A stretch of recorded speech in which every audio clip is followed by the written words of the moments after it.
Hello friends, ரொம்ப ஈஸியாக சிம்பிளாக மீல் மேக்கர் சில்லி இந்த மாதிரி செஞ்சு பாருங்கள். செம்ம டேஸ்ட்டாக சூப்பராக இருக்கும். அதுக்கு நான் குட்டி குட்டி மீல் மேக்கர் தான் இன்றைக்கி எடுத்திருக்கேன்.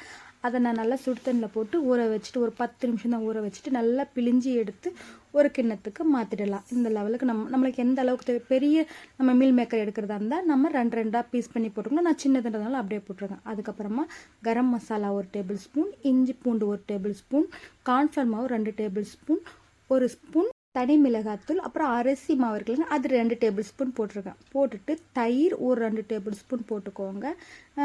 ஃபுட் கலர் வந்து கொஞ்சமாக போட்டுக்கோங்க. ஃபுட் கலர் தேவைன்னா போட்டுக்கலாம், வேண்டான்னா விட்டுடலாம். போட்டுட்டு நல்லா இந்த மாதிரி கை விட்டு பிணைஞ்சிருங்க. தண்ணி கொஞ்சம் கூட ஊற்ற தேவையில்லை, ஏன்னா ஆல்ரெடி ஊற வச்சதுல அதில் தண்ணி இருக்குது. ஒரு 10 நிமிஷம் ஊறினதுக்கு அப்புறமா எண்ணெய் நான் காய வச்சு எடுத்துருக்கேன். அதில் ஒன்று போட்டு பாருங்கள். எண்ணெய் நல்லா புரிஞ்சு மேலே வந்ததுன்னா எண்ணெய் நல்லா காஞ்சிச்சுன்னு அர்த்தம்.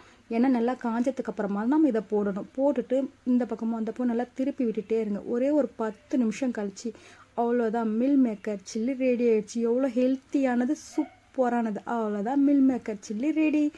வாவ்! இந்த மாதிரி பிள்ளைங்களுக்கு செஞ்சு கொடுத்து பாருங்கள். ஈவினிங் டைம் ஸ்நாக்ஸ்க்கு சூப்பராக விரும்பி சாப்பிடுவாங்க. பாய்.